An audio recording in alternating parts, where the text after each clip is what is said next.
والسابقون الأولون من المهاجرين والأنصار والذين اتبعوهم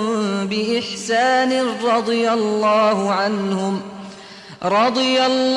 عنهم ورضوا عنه وأعد لهم جنات تجري تحتها الأنهار خالدين فيها أبدا ذلك الفوز العظيم. السلام عليكم ورحمة الله وبركاته.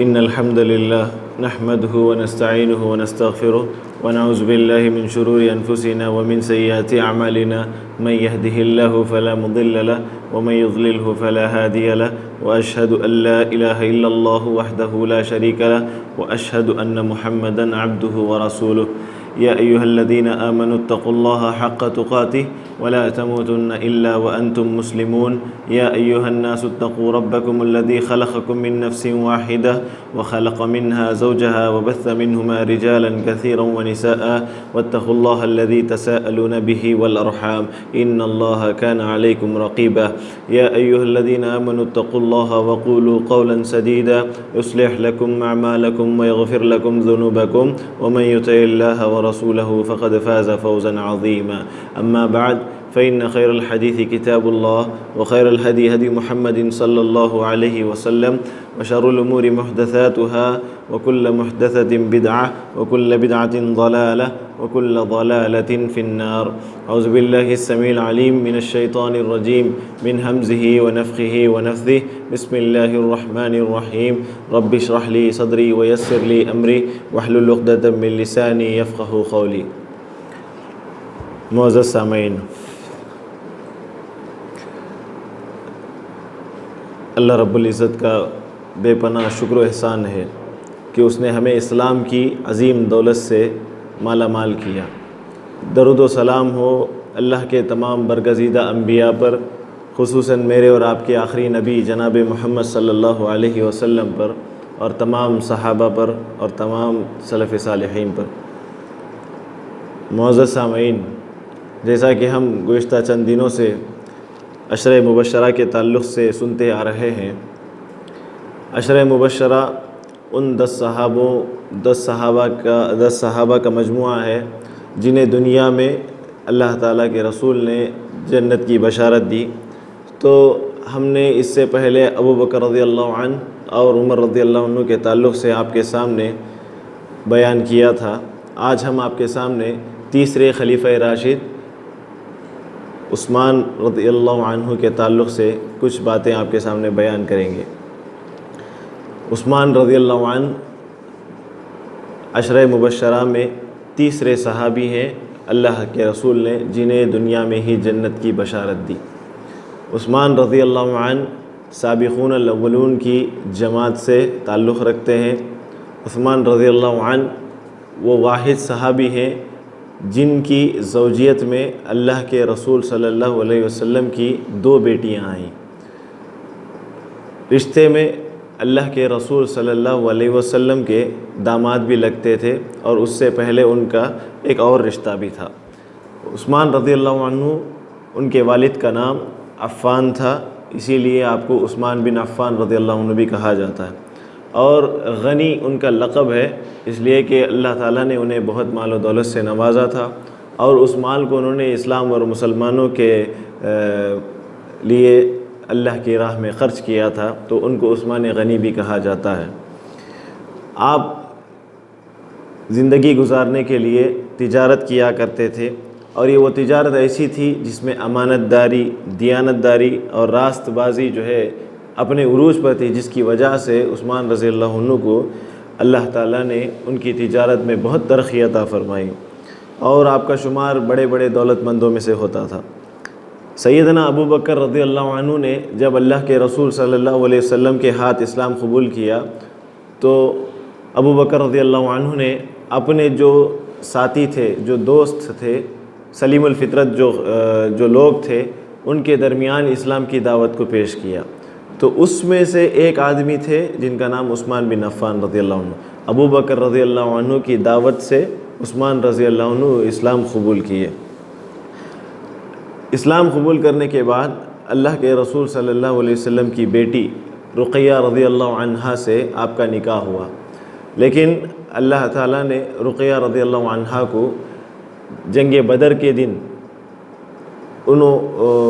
بیماری میں مبتلا ہونے کے بعد ان کا انتقال ہو جاتا ہے۔ جب انتقال ہو گیا تو اللہ کے رسول صلی اللہ علیہ وسلم نے اپنی دوسری بیٹی ام کلثوم رضی اللہ عنہا کو پھر سے عثمان رضی اللہ عنہ کے ساتھ نکاح کرا دیا۔ اسی مناسبت سے ان کو ذو النورین کے لقب سے بھی یاد کیا جاتا ہے۔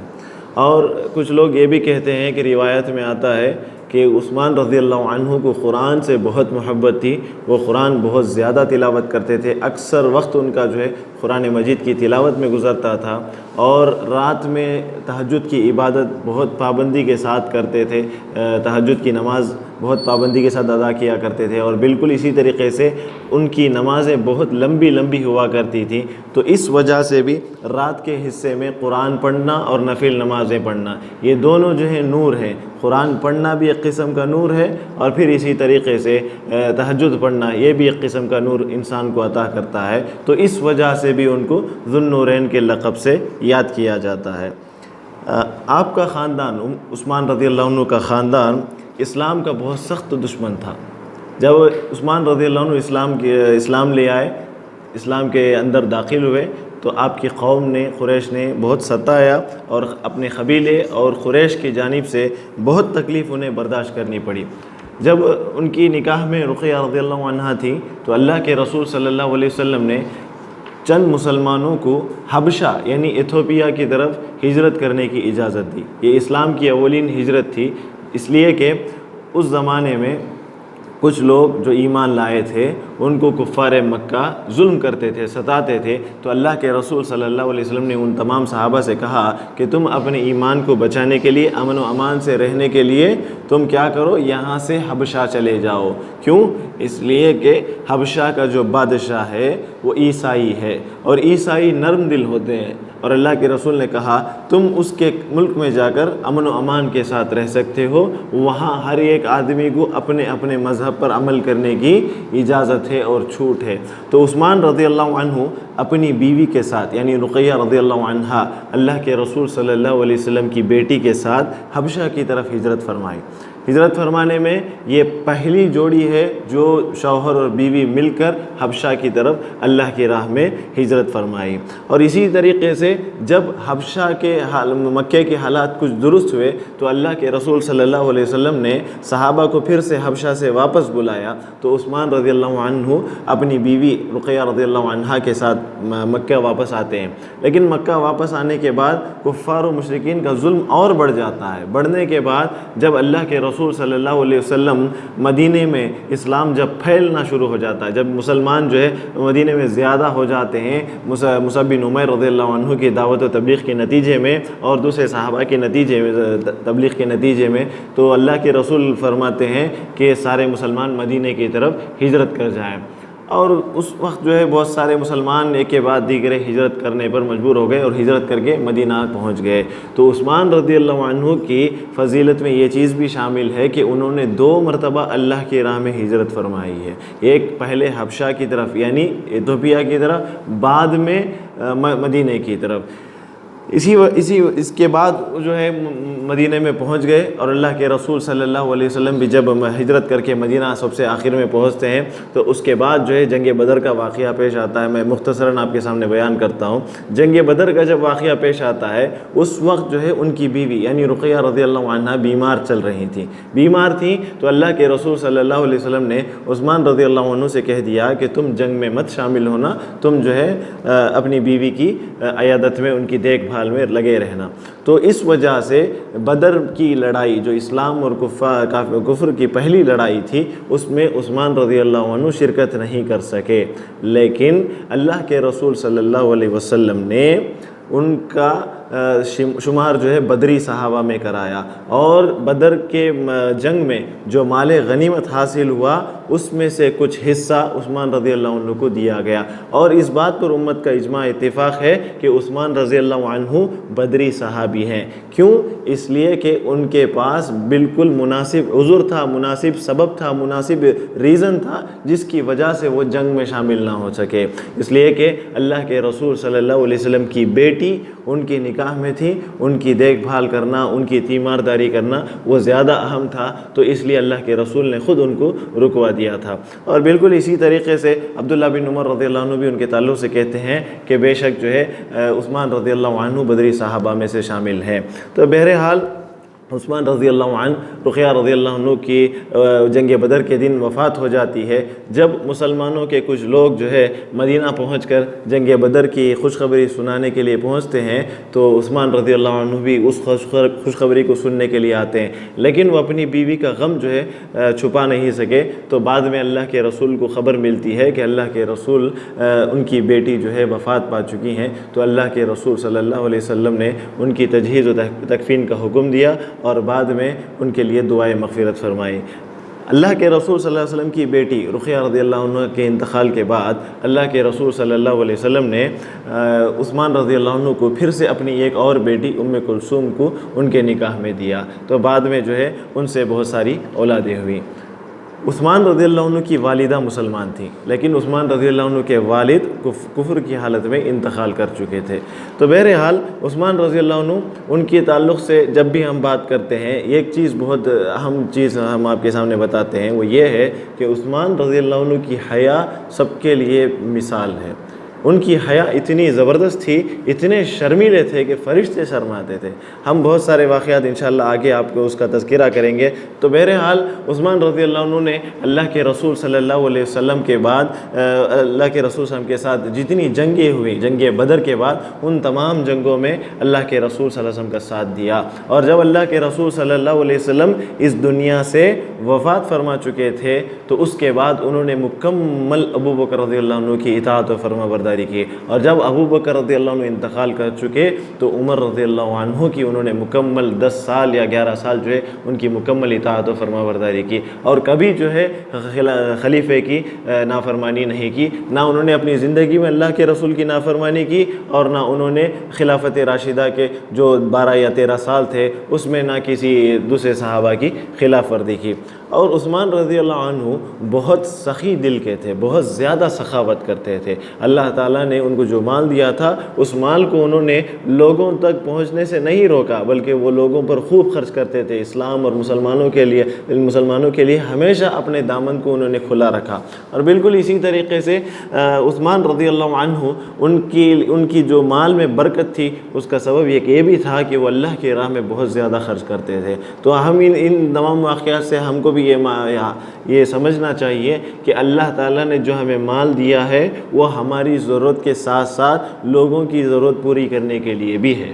اللہ نے ہمیں اسی لیے مال دیا ہے کہ ہم اپنی ضرورت پوری کرنے کے بعد اس مال کو مستحق لوگوں تک ان پر خرچ کریں، جو ہم میں سے غریب ہیں ان پر خرچ کریں، جو ہم میں سے بیمار ہیں ان کے لیے خرچ کریں۔ اور بالکل اسی طریقے سے عثمان رضی اللہ عنہ نے بہت سارے موقعوں پر اللہ کے رسول صلی اللہ علیہ وسلم کے لیے اور اسلام کے لیے، مسلمانوں کے لیے اپنے مال کو خرچ کیا۔ میں ایک واقعہ آپ کے سامنے بتا دینا مناسب سمجھتا ہوں۔ بیر روما ایک کنواں تھا جو یہودی کے پاس یا غالباً کسی ایک آدمی کے پاس تھا، تو مسلمان جو ہے وہاں سے پانی لیتے تھے۔ مسلمانوں کو پانی کی قلت تھی اس زمانے میں، تو مسلمان وہاں سے پانی لے کر آتے تھے، تو وہ پانی ایسے مفت میں نہیں دیتا تھا بلکہ کچھ تبادلہ کر کے پانی دیا کرتا تھا۔ تو اللہ کے رسول نے کہا کہ کون ہے اس کنویں کو مسلمانوں کے لیے لے کر اللہ کی راہ میں وقف کر دے۔ تو عثمان رضی اللہ عنہ آگے بڑھے، اور تقریباً روایتوں میں آتا ہے کہ 25 یا 30 ہزار درہم کے عوض عثمان رضی اللہ عنہ نے وہ کنواں خرید خریدا اور لے کر مسلمانوں کے لیے وقف کر دیا۔ اور اللہ کے رسول صلی اللہ علیہ وسلم نے اس تعلق سے کہا تھا کہ جو آدمی اس کنویں کو اللہ کے راہ میں وقف کر دے، اللہ تعالیٰ جنت میں اس سے بہتر اس کا بدلہ دے گا۔ بالکل اسی طریقے سے مسجد نبوی میں ایک مرتبہ ایسی ضرورت پڑی کہ مسجد جو ہے تنگ ہو گئی، تو مسجد کو توسیع کرنا پڑا، مسجد کو اور زیادہ بڑھانا پڑا۔ تو عثمان رضی اللہ عنہ کے سامنے اللہ کے رسول نے کہا کہ کون ہے اس مسجد کے لیے کچھ جگہ خرید کر دے دے؟ تو اللہ کے رسول صلی اللہ علیہ وسلم کے اس ارشاد پر عثمان رضی اللہ عنہ نے 20,000 یا 30,000 درہم کی جگہ لے کر مسلمانوں کے لیے، اسلام کے لیے، مسجد نبوی کے لیے وقف کر دیا انہوں نے۔ اور کچھ لوگ کہتے ہیں کہ آج بھی ان کی جو وقفیات ہیں، جو انہوں نے اس زمانے میں جو وظائف قائم کیے، جو وقف انہوں نے قائم کیا، آج بھی جو ہے اس کا سلسلہ جاری ہے۔ بہرحال اللہ اس کے تعلق سے بہتر طریقے سے جانتا ہے۔ پھر اسی طریقے سے عثمان رضی اللہ عنہ کی فضیلت ایک اور چیز سے بھی ثابت ہوتی ہے۔ وہ فضیلت یہ ہے کہ جیسا کہ ہم نے شاید گزشتہ کل ہم نے عمر رضی اللہ عنہ کی سیرت میں یہ چیز بیان کی تھی کہ صلح حدیبیہ سے پہلے ایک مرتبہ اللہ کے رسول صلی اللہ علیہ وسلم تقریباً 1,400 لوگوں کے ساتھ مدینے سے مکہ جاتے ہیں۔ تو وہاں جا کر عمرہ کرنے کی غرض سے، حرم کی زیارت کرنے کی غرض سے جاتے ہیں۔ تو عثمان رضی اللہ عنہ کو مکہ سے قریب ایک جگہ پڑاؤ کرتے ہیں۔ تو پڑاؤ کرنے کے بعد عثمان رضی اللہ عنہ کو وہاں بھیجتے ہیں کہ جا کے قریش سے وہ جو سردار ہیں ان سے مل کر وہاں سے جو ہے اجازت نامہ لے کر آئیں۔ جب عثمان رضی اللہ عنہ مکے کے اندر جاتے ہیں تو وہاں جو ہے ابان بن سعید بن العاص کے ایک نامی ایک آدمی نے عثمان رضی اللہ عنہ کو پناہ دی اور وہ اپنی حفظ و امان میں مکے کے اندر لے کر گیا۔ اور بعد میں عثمان رضی اللہ عنہ وہاں پہنچ کر بڑے بڑے سرداروں سے ملاقات کرتے ہیں اور اللہ کے رسول صلی اللہ علیہ وسلم کے آنے کا مقصد بتاتے ہیں کہ ہم قتال کرنے کی غرض سے، لڑائی کرنے کی غرض سے، یا کسی کو برا بھلا بولنے کی غرض سے، یا کسی کو نقصان تکلیف پہنچانے کی غرض سے نہیں آئے، بلکہ ہم عمرے کی غرض سے آئے ہیں، بس زیارت کرنے کی غرض سے آئے، تو ہمیں اجازت دے دے۔ عثمان رضی اللہ عنہ وہاں کھڑے ہو کر بہت بلیغ خطبہ ارشاد فرماتے ہیں، کہتے ہیں کہ اگر تم اللہ کے رسول کو اپنے لیے راستہ چھوڑ دو تو اللہ کے رسول آئیں گے اور آ کر زیارت کر کے واپس چلے جائیں گے۔ لیکن کفار مکہ نے عثمان رضی اللہ عنہ کی بات کو سنا ہی نہیں اور بالکل انہوں نے صاف طریقے سے انکار کر دیا کہ ہم محمد صلی اللہ علیہ وسلم کو اور ان کے ساتھیوں کو مکے کے اندر داخل ہونے کی اجازت نہیں دیں گے۔ تو بعد میں یہ خبر افواہ اڑائی گئی کہ عثمان رضی اللہ عنہ شہید کر دیے گئے۔ اللہ کے رسول صلی اللہ علیہ وسلم کے پاس جب یہ خبر پہنچتی ہے تو عثمان رضی اللہ عنہ کے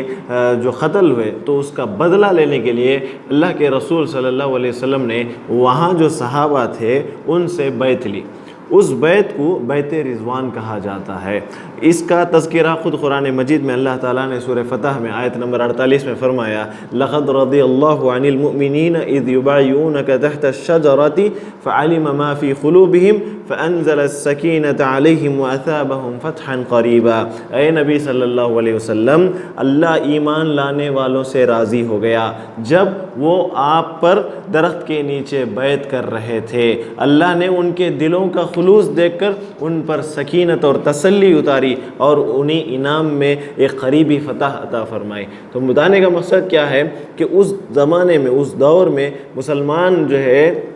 عمرے کی غرض سے نکلے تھے، ان کے پاس ہتھیار نہیں تھے، کچھ بھی جو ہے سر و سامان نہیں تھے، بے حال تھے۔ تو ایسی حالت میں بھی جب اللہ تعالیٰ کے رسول نے جب انہوں نے کہا کہ تم اسلام کے لیے عثمان رضی اللہ عنہ کی شہادت کا بدلہ لینے کے لیے مجھ پر بیعت کرو، تو سارے صحابہ نے وہاں بیعت کی۔ ایک آدمی ہے جس نے منافقت کی وجہ سے اس زمانے میں بیعت نہیں کی، جیسا کہ دکتور سلابی نے اپنی کتاب میں جو ہے ذکر کیا ہے۔ تو اس کے علاوہ جتنے صحابہ تھے انہوں نے اللہ کے رسول صلی اللہ علیہ وسلم پر بیعت کی۔ تو اللہ تعالیٰ نے اس آیت میں فرمایا جب مسلمان وہاں ایمان والے جب اللہ کے رسول پر بیعت کر رہے تھے تو اللہ تعالیٰ نے ان کے دلوں میں جو اخلاص تھا، ان کے دلوں کی جو پیورٹی تھی، اس کو اللہ تعالیٰ نے پہچان لیا۔ اس بیعت کا ایک فائدہ کیا ہوا کہ عثمان رضی اللہ عنہ کی شہادت کی خبر سن کر جو مسلمان پریشان ہو گئے تھے، اس لیے کہ بے سر و سامانی کی حالت ہے اور ان کا یقین بھی نہیں ہے کہ ہو سکتا ہے کہ اگر کفار مکے سے آ جائیں، آ کر جو ہے ان پر حملہ کر دیں تو حالت بگڑ سکتی ہے۔ اور اس وقت مسلمان دل ہی دل میں پریشان ہو رہے تھے، لیکن اللہ تعالیٰ نے اس بیعت کی بدولت جو ہے اللہ تعالیٰ نے ان کے دلوں پر سکینت نازل کر دی، ایک قسم کا سکون نازل کر دیا، اور مسلمانوں کے دل جو ہے ٹھنڈے پڑ گئے، اور بعد میں وہ لڑائی کچھ نہیں ہوئی، بلکہ وہاں جو بیعت رضوان ہوئی اللہ تعالیٰ نے ان کا ذکر قرآن مجید میں رہتی دنیا تک کر دیا، اور وہ بیعت رضوان جو جن لوگوں نے بھی اس میں بیعت کی ان کا ذکر وہ سارے لوگ جو ہے جنت کے مستحق بن گئے۔ تو بہرحال عثمان رضی اللہ عنہ کی بہت سارے فضائل و مناقب ہیں۔ عثمان رضی اللہ عنہ قرآن مجید سے بے انتہا شغف رکھتے تھے، بے انتہا محبت رکھتے تھے، اور ہمیشہ وہ قرآن مجید کی تلاوت میں اپنے آپ کو مشغول رکھا کرتے تھے۔ اور اسی طرح عثمان رضی اللہ عنہ بہت نرم مزاج تھے۔ عثمان رضی اللہ عنہ اگر ہم عمر رضی اللہ عنہ کو کمپیئر کر کے دیکھیں، موازنہ کر کے دیکھیں گے، تو عمر رضی اللہ عنہ جہاں دین کے معاملے میں سخت مزاج تھے، بالکل اسی طریقے سے یہ اپنے پرسنل لائف میں اپنی شخصیت، ان کی شخصیت ہی ایسی تھی کہ عثمان رضی اللہ عنہ بہت نرم دل تھے، اور اس کے ساتھ ساتھ ان کے اندر حیا بہت زیادہ تھی، بہت شرمیلے تھے، اور اللہ تعالیٰ نے جو انہیں مال دیا وہ بہت زیادہ غنی تھے، اللہ کے راستے میں سخاوت کیا کرتے، اور اس کے علاوہ بہت زیادہ اللہ تعالیٰ سے ڈرنے والے بھی تھے، بہت پرہیزگار تھے، متقی تھے، اور بہت زیادہ صلہ رحمی کرتے تھے۔ صلہ رحمی مطلب رشتہ داری کو جوڑنا، رشتہ داری کو قائم کرنا۔ اور ان کے ایک اور فضیلت یہ بھی ہے کہ انہوں نے اللہ کے راستے میں 2 مرتبہ ہجرت کی، اللہ کے رسول کی 2 بیٹیاں ان کی نکاح میں آئیں، اور عشرہ مبشرہ میں ان کا جو ہے شمار ہوتا ہے۔ اور سب سے بڑا کارنامہ عثمان رضی اللہ عنہ کا وہ یہ ہے کہ عثمان رضی اللہ عنہ نے ساری امت مسلمہ کو قرآن کی قریش والی جو روایات قرات تھی اس پر جمع کر دیا۔ قریش جس انداز سے قرآن پڑھا کرتے تھے اس انداز پر ساری امت کو جو ہے جمع کیا، اور نماز جمعہ کے لیے انہوں نے دوسری اذان کا جو ہے ایک سلسلہ شروع کیا۔ وہ اذان کیسے دیا کرتے تھے؟ مسجد نبوی عثمان رضی اللہ عنہ کے دور خلافت میں بہت بڑی ہو چکی تھی، پاپولیشن بہت زیادہ ہو گیا تھا، آبادی بہت زیادہ بڑھ گئی تھی، تو مسلمانوں کو اس زمانے میں لاؤڈ سپیکر یا اس طریقے سے کوئی ٹیکنالوجی موجود نہیں تھی، تو عثمان رضی اللہ عنہ نے ایک طریقہ ایجاد کیا کہ جمعہ کے دن پہلی اذان جو ہے بازار کے وسط میں کھڑے ہو کر، بازار کے درمیان کھڑے ہو کر پہلی اذان ہوتی تھی، اور دوسری اذان مسجد کے اندر ہوا کرتی تھی۔ اور اسی طریقے سے عثمان رضی اللہ عنہ نے اپنی خلافت کے زمانے میں پھر سے ایک مرتبہ مسجد نبوی کو اور توسیع کیا، اور اسے مسجد نبوی کا جو حصہ ہے اس کو اور بڑا کیا، اور قحط کے زمانے میں لوگوں میں مفت غلہ تقسیم کیا۔ ایک دور ایسا آیا عمر رضی اللہ عنہ کے دور میں بہت بڑا سخت قحط پڑا، اس وقت اتفاقاً عثمان رضی اللہ عنہ کے 1000 اونٹ غلہ سمیت شام سے واپس آ رہے تھے، سیریا سے واپس آ رہے تھے۔ وہاں جو مکے میں جو تاجر حضرات تھے وہ سب منہ مانگی قیمت دینے کے لیے تیار تھے کہ ہم اتنی قیمت پر آپ سے غلہ لے لیں گے، اناج لے لیں گے، لیکن عثمان رضی اللہ عنہ نے ان سے سودا نہیں کیا، بلکہ جیسے ہی وہ اونٹ مدینہ پہنچے تو وہ سارے اونٹ جس کی تعداد جو ہے روایت کے مطابق 1000 اونٹ کسی نے لکھا ہے، تو 1000 اونٹ غلہ سمیت سارے مسلمانوں میں تقسیم کر دیا، اللہ کی راہ میں وقف کر دیا۔ اور بالکل اسی طریقے سے اللہ کے رسول صلی اللہ علیہ وسلم کے 2 بڑے خلیفہ ابو بکر رضی اللہ عنہ اور عمر رضی اللہ عنہ کے یہ خاص وزیروں میں بھی شمار ہوتے ہیں جو خاص مشورہ دیتے تھے۔ ابو بکر رضی اللہ عنہ جن بڑے صحابہ سے اکثر مشورہ رائے لیا کرتے تھے، اس میں سے عثمان رضی اللہ عنہ بھی ایک بہت بڑے صحابی ہیں، اور عمر رضی اللہ عنہ اپنی خلافت کے زمانے میں جس صحابی سے زیادہ مشورے لیا کرتے تھے اس میں ایک نام عثمان رضی اللہ عنہ ہے۔ اور عثمان رضی اللہ عنہ کی فضیلت میں یہ بات یہ بھی ہے کہ عمر رضی اللہ عنہ نے انتقال کے وقت جن 6 آدمیوں کو خلافت کے لیے نامزد کیا تھا اس میں سب سے پہلا نام عثمان رضی اللہ عنہ کا تھا۔ اور بالکل اسی طریقے سے ایک اور فضیلت عثمان رضی اللہ عنہ کے تعلق سے یہ بھی ہے کہ اللہ کے رسول صلی اللہ علیہ وسلم پر جب وحی نازل ہوتی تھی تو عثمان رضی اللہ عنہ اس وحی کو لکھا کرتے تھے، یعنی آپ کاتبین وحی میں سے شمار ہوتے تھے، یہ ان لوگوں میں سے شمار ہوتے جو بہت لکھنا پڑھنا جانتے تھے۔ ایسے لوگ بہت کم تھے مکے کے اندر، عثمان رضی اللہ عنہ لکھنا پڑھنا بھی زیادہ جانتے تھے۔ اور صحیح بخاری میں سیدنا عمر فاروق رضی اللہ عنہ سے روایت ہے کہ وہ کہتے ہیں کہ رسول اللہ صلی اللہ علیہ وسلم اس حال سے دنیا سے رخصت ہوئے کہ وہ علی رضی اللہ عنہ اور عثمان رضی اللہ عنہ سے راضی تھے۔ اللہ کے رسول کا راضی ہونا کسی آدمی سے ان کی انتقال کے وقت یہ خود ایک بہت بڑی کامیابی ہے، اور اللہ تعالیٰ نے خود قرآن مجید میں کہا رضی اللہ عنہم ورضوا عنہ، وہ اللہ سے راضی ہو گئے اور اللہ ان سے راضی ہو گیا۔ تو اس کا مطلب یہ ہے کہ ان کی جنت یقینی تھی۔ لیکن میں آپ کو ایک بات بتا دوں، عثمان رضی اللہ عنہ جب ہم ان کے زہد و ورع کا جب ہم مطالعہ کرتے ہیں، ان کی رقت کا جب ہم مطالعہ کرتے ہیں، تو یہ بات ہمیں معلوم ہوتی ہے کہ عثمان رضی اللہ عنہ جب بھی خبر کا تذکرہ آتا تو زار و خطار رونے لگتے، ہمیشہ روتے رہتے، قرآن پڑھتے تو ان کی آنکھوں سے آنسو رواں ہو جاتے۔ صحابہ پوچھتے، لوگ ان سے دریافت کرتے کہ آپ کے سامنے جہنم کا تذکرہ کیا جاتا ہے لیکن آپ اتنا پریشان نہیں ہوتے، اتنا رویا نہیں کرتے، لیکن جب آپ کے سامنے خبر کا تذکرہ کیا جاتا ہے تو آپ جو ہے پریشان ہو جاتے ہیں، زیادہ رونے لگ جاتے ہیں۔ تو عثمان رضی اللہ عنہ نے کہا میں نے رسول اللہ صلی اللہ علیہ وسلم سے سنا ہے کہ انسان کے لیے خبر اس کی آخرت کی پہلی منزل ہے، جو اس منزل میں کامیاب ہو جائے گا اس کے بعد آنے والی منزلیں اس کے لیے آسان ہو جائیں گی۔ تو میں اس وجہ سے ڈرا کرتا ہوں کہ میری منزل اگر خبر میں آزاد ہو گیا، خبر میں جو ہے میرے لیے وہ منزل آسان ہو گئی، تو مجھے امید ہے اللہ تعالیٰ سے کہ آگے آنے والی منزلیں میرے لیے آسان ہو جائیں گی۔ دیکھیے اس بات کو ہم کتنا بھی غور کریں ہمارے لیے کم ہی ہے، ان کے اتنے فضائل، ایک طرف اللہ کے رسول نے انہیں جنت کی سرٹیفکیٹ دے دی، اس کے باوجود بھی آخرت کا ڈر ان کے اندر دیکھیے۔ آج ہمارے پاس کوئی گارنٹی نہیں، یہاں تک کہ ہمارا عقیدہ درست نہیں، یہاں تک کہ ہماری نمازیں درست نہیں، یہاں تک کہ ہم سیرت کا مطالعہ نہیں کرتے، یہاں تک کہ ہم صحابہ کے احوال سے واقف نہیں، یہاں تک کہ ہم صحابہ کے منہج پر نہیں، لیکن ہم کس دلیری کے ساتھ، کس جرات مندی کے ساتھ زندگی گزار رہے ہیں کہ ہم مر گئے تو اللہ تعالیٰ ہمیں معاف کرے گا۔ دیکھیے امید کا ہونا کہ اللہ تعالیٰ میرے گناہوں کو معاف کر دے گا، یہ اچھی چیز ہے، اچھی بات ہے، لیکن اس امید میں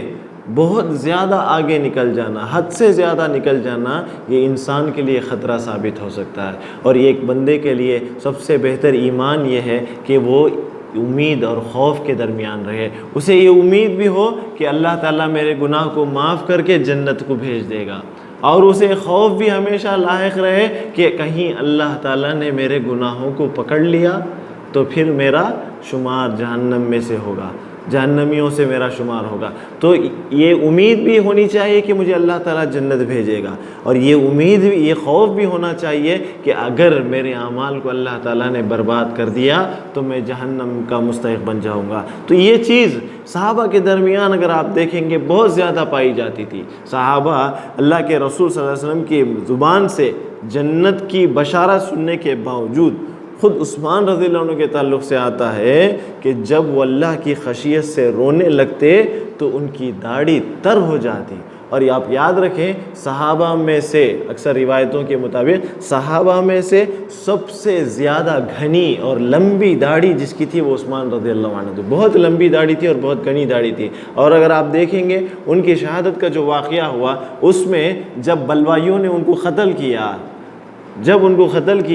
تو ایک آدمی نے ان کی داڑھی پکڑ کر ان کو کھینچا تھا، اس لیے اس سے بھی معلوم ہوتا ہے کہ ان کی داڑھی بہت زیادہ گھنی تھی اور بہت زیادہ بڑی تھی۔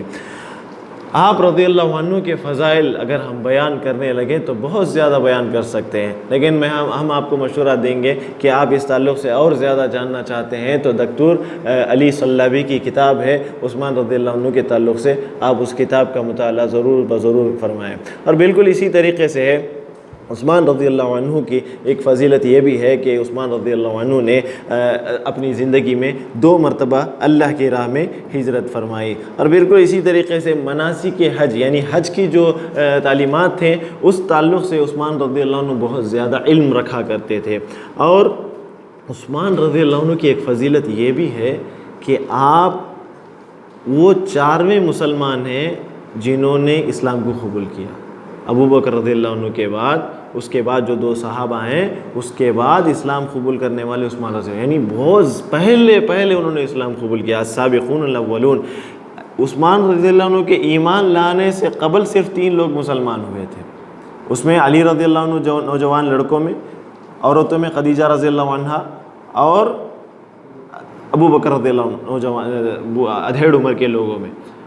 چوتھے شخص عثمان رضی اللہ عنہ۔ تو دیکھیے کتنا پہلے کتنا آغاز میں ہی انہوں نے اللہ کے رسول پر جو ہے ایمان لا لیا اور بیعت کو قبول کر لیا۔ اور بالکل اسی طریقے سے جب جنگ بدر کا موقع ہوا تو اپنی بیوی کی بیماری کی وجہ سے وہ جب جنگ میں شریک نہیں کر سکے، لیکن اللہ کے رسول صلی اللہ علیہ وسلم نے انہیں جنگ بدر کا حصہ جو ہے ان کو عطا فرمایا۔ تو اس کا مطلب یہ ہے کہ بالاتفاق طور پر وہ بدری صحابہ میں شامل ہے۔ اور یہ ایک بات یہ بھی ہے ان کے تعلق سے یاد آتی ہے کہ مدینے میں ایک بار قحط پڑا تو آپ نے تمام محتاجوں، وہاں جو محتاج تھے، جو فقیر قسم کے لوگ تھے، ان تمام کو جو ہے غلہ دیا، اور جب انہیں پانی کی تکلیف آئی تو انہیں پانی پلایا۔ اور اللہ کے رسول صلی اللہ علیہ وسلم کی حدیث ہے سب سے بہترین صدقہ ہے پانی پلانا۔ پانی پلانے کو معمولی نہ سمجھے، پانی پلانا بہت بڑا صدقہ ہے۔ اور بالکل اسی طریقے سے ایک یہودی کا کنواں تھا جس کو عثمان رضی اللہ عنہ نے 25,000 یا 35,000 درہم میں لے کر جو ہے مسلمانوں کے لیے وقف کر دیا۔ اور جب جنگ تبوک کا موقع آیا اس وقت جو ہے مسلمانوں کی مالی حالت بہت خطرناک تھی، بہت پریشان حال تھے سارے مسلمان۔ تو اس وقت جنگ کے لیے عثمان رضی اللہ عنہ نے 650 اونٹ اور 50 گھوڑے اللہ تعالیٰ کی راہ میں پیش کیے۔ اور جاہلیت کے زمانے میں خود جب اسلام سے قبل خود جو ہے عثمان رضی اللہ عنہ کا شمار بڑے بڑے مالدار صحابہ میں سے ہوا کرتا تھا۔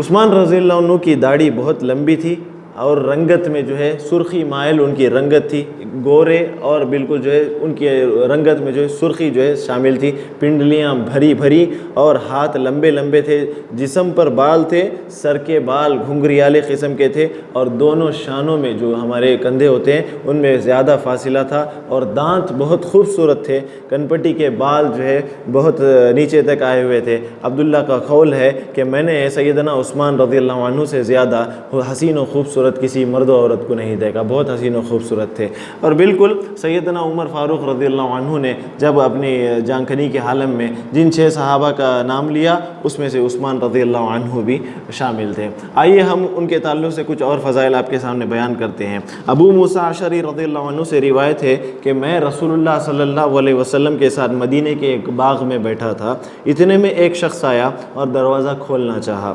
نبی کریم صلی اللہ علیہ وسلم نے فرمایا افتح لہ وبشرہ بالجنہ، تم اس کے لیے دروازہ کھول دو اور انہیں جنت کی بشارت دے دو۔ دروازہ کھولا تو دیکھتا ہوں کہ ابو بکر رضی اللہ عنہ سامنے کھڑے ہیں۔ ابو بکر رضی اللہ عنہ کو جب جنت کی بشارت دی گئی تو ابو بکر رضی اللہ عنہ نے کہا اللہ کی حمد و ثنا بلند کی، اور اس کے تھوڑی دیر بعد ایک اور شخص آیا تو اللہ کے رسول نے کہا اس کے لیے دروازہ کھول دو اور اسے جنت کی بشارت دو۔ پھر جب دروازہ کھولا گیا اور جب دیکھا گیا تو وہاں باہر عمر رضی اللہ عنہ کھڑے ہیں، پھر انہیں جنت کی بشارت ملی۔ جب عمر رضی اللہ عنہ نے یہ سنا تو انہوں نے اللہ کی حمد و ثنا بیان کی۔ پھر تھوڑی دیر بعد ایک اور شخص آیا تو دروازہ کھولنے کا حکم دیا گیا تو اللہ کے رسول نے کہا دروازہ کھول دو، ان کے لیے بھی جنت کی جو ہے بشارت دو۔ جب دیکھا گیا تو عثمان رضی اللہ عنہ جو ہے وہاں باہر کھڑے ہوئے تھے۔ تو اس کے بعد عثمان رضی اللہ عنہ کے تعلق سے یہ بھی کہا گیا دروازہ کھول دو، انہیں جنت کی بشارت دو، اور یہ ایک آزمائش سے وہ دوچار ہوں گے۔ ان کے لیے پیشن گوئی سنائی گئی کہ وہ جو ہے مظلومانہ طور پر اللہ کی راہ میں شہید کر دیے جائیں گے۔ تو یہ جو ہے پیشن گوئی وہاں سنائی گئی۔ جب عثمان رضی اللہ عنہ کے سامنے یہ بشارت سنائی گئی تو انہوں نے اللہ کی حمد و ثنا بیان کی۔ تو یہ حدیث یہ تین جو نام ہم نے آپ کے سامنے بیان کیے، ابو بکر رضی اللہ عنہ کا، عمر رضی اللہ عنہ کا اور عثمان رضی اللہ عنہ کا، تو یہ 3 صحابہ کی فضیلت پر یہ حدیث دلالت کرتی ہے، اور یہ بات ہمیں معلوم ہوتی ہے کہ یہ تینوں صحابہ جنتی ہیں۔ اور بالکل اسی طریقے سے احد پہاڑ پر جب اللہ کے رسول صلی اللہ علیہ وسلم چڑھنے لگے تو انس بن مالک رضی اللہ عنہ کہتے ہیں کہ پہاڑ ہلنے لگا تو اللہ کے رسول صلی اللہ علیہ وسلم نے احد پہاڑ سے کہا احد ٹھہر جا، تجھ پر اس وقت ایک نبی، ایک صدیق اور 2 شہید موجود ہیں۔ تو اس وقت وہاں اللہ کے رسول صلی اللہ علیہ وسلم کے ساتھ کون تھے؟ ابو بکر رضی اللہ عنہ جن کا لقب صدیق ہے، اور عمر رضی اللہ عنہ جو شہید ہوئے، دوسرے خلیفہ ہیں، اور پھر جو ہے عثمان رضی اللہ عنہ اللہ کے رسول صلی اللہ علیہ وسلم کے ساتھ موجود تھے۔ اور بالکل اسی طریقے سے عثمان رضی اللہ عنہ کی حیا کے تعلق سے جو حدیث بیان کی جاتی ہے وہ یہ ہے کہ عائشہ رضی اللہ عنہ نے فرمایا رسول اللہ صلی اللہ علیہ وسلم میرے گھر میں لیٹے ہوئے تھے۔ عائشہ رضی اللہ عنہ بیان کرتی ہیں کہ اللہ کے رسول صلی اللہ علیہ وسلم میرے گھر میں لیٹے ہوئے تھے، آپ کی دونوں رانیں یا پنڈلیوں سے کپڑا ہٹا ہوا تھا، کھلی ہوئی تھیں۔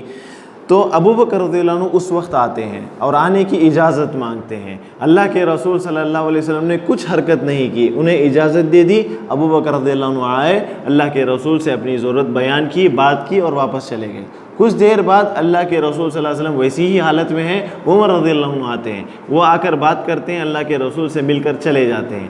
کچھ دیر بعد پھر دروازے پر آہٹ ہوتی ہے، دستک ہوتی ہے، تو معلوم ہوتا ہے کہ عثمان رضی اللہ عنہ آئے تو اللہ کے رسول صلی اللہ علیہ وسلم فوراً اٹھ کر بیٹھتے ہیں اور اپنے کپڑے کو درست فرماتے ہیں۔ جب یہ ماجرہ عائشہ رضی اللہ عنہ دیکھ رہی تھی، عثمان رضی اللہ عنہ آئے، بات کر لیے، اس کے بعد چلے گئے، تو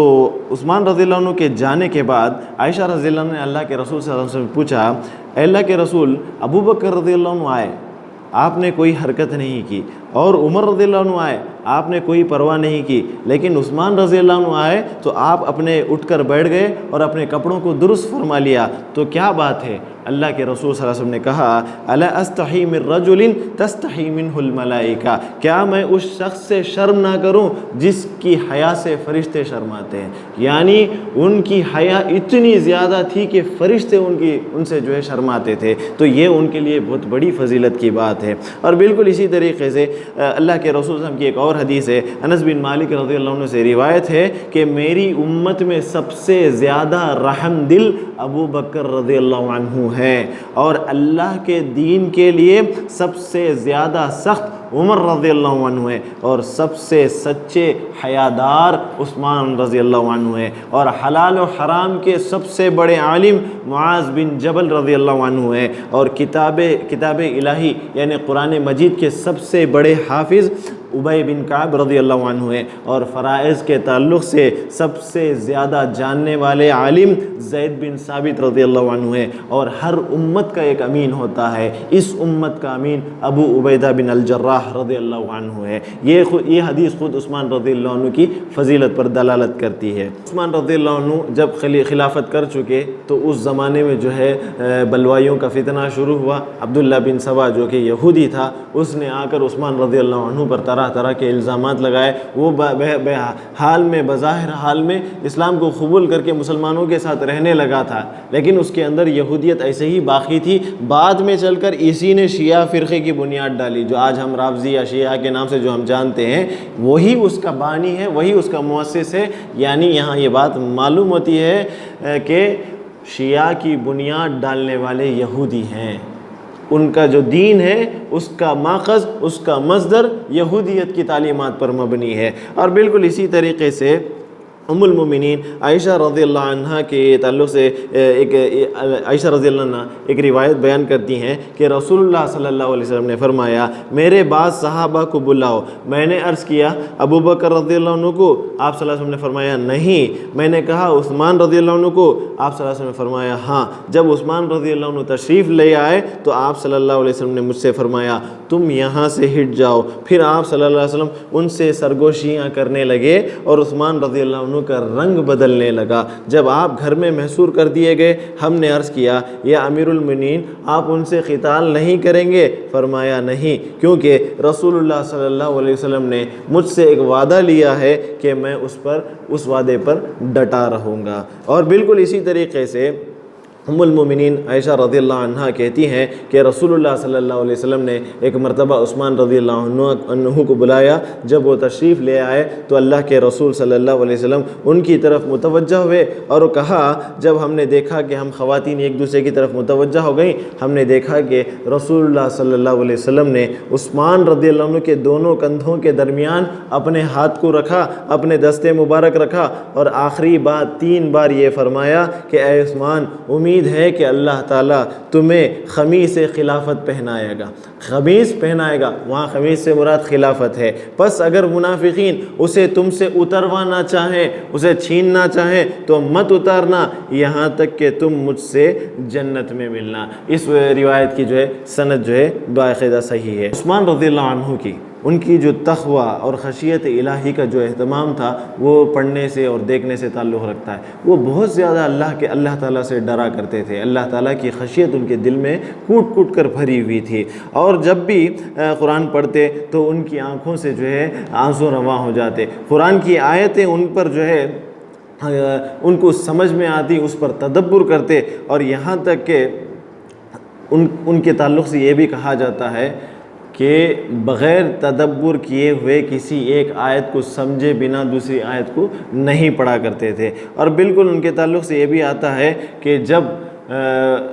رات میں نماز کے لیے کھڑتے تو لمبی لمبی نمازیں پڑھتے، طویل قرات کرتے، اور یہاں تک کہ ان کے پاؤں میں ورم آ جاتا۔ اور عثمان رضی اللہ عنہ کا یہ قرآن پڑھنے کا جو مشغلہ تھا انہوں نے اپنی شہادت کے وقت تک قائم رکھا۔ شہادت کے وقت جب بلوائیوں نے عثمان رضی اللہ عنہ کے گھر کا محاصرہ کر لیا، جب ان کو ان کے گھر میں قید کر دیا، تو اس وقت جس دن ان کی شہادت ہونی تھی اس دن انہوں نے کیا کیا، اپنے جو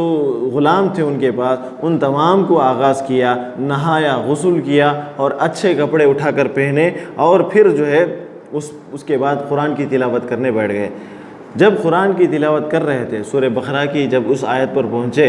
فَسَيَكْفِيكَهُمُ اللَّهُ وَهُوَ السَّمِيعُ الْعَلِيمُ، بلوائیوں نے جب حملہ کیا تو کہتے ہیں کہ خون کی دھار جو ہے ان کی جسم سے خون نکل کر اس آیت کے اس ٹکڑے پر پڑا جس کا مطلب یہ تھا کہ تمہارے لیے اللہ کافی ہے۔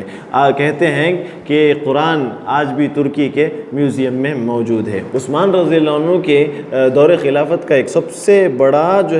جو کام ہوا وہ اس وقت تک مسلمانوں کے اندر بحری فوج نہیں تھی، یعنی جسے ہم کہتے ہیں آج کے زمانے میں سی فورس جسے کہتے ہیں، یعنی جو نیوی جسے کہتے ہیں، جو سمندر میں جو چلنے والی جو ملٹری ہوتی ہے، جو نیوی فورس ہوتی ہے، اس زمانے تک عمر رضی اللہ عنہ کے زمانے میں فورس نہیں بنی تھی۔ عثمان رضی اللہ عنہ کے دور خلافت میں نیوی قائم کی گئی، نیوی کا لشکر بنایا گیا، تو مسلمان ایک طرف خشکی کے حصوں سے علاقوں کو فتح کرتے، اسلام کو پھیلاتے تھے، اور بالکل اسی طریقے سے عثمان رضی اللہ عنہ کے دور میں عثمان رضی اللہ عنہ نے کیا کیا، نیوی بنا کر، بحری بیڑا بنا کر، بحری لشکر قائم کر کے مسلمانوں کی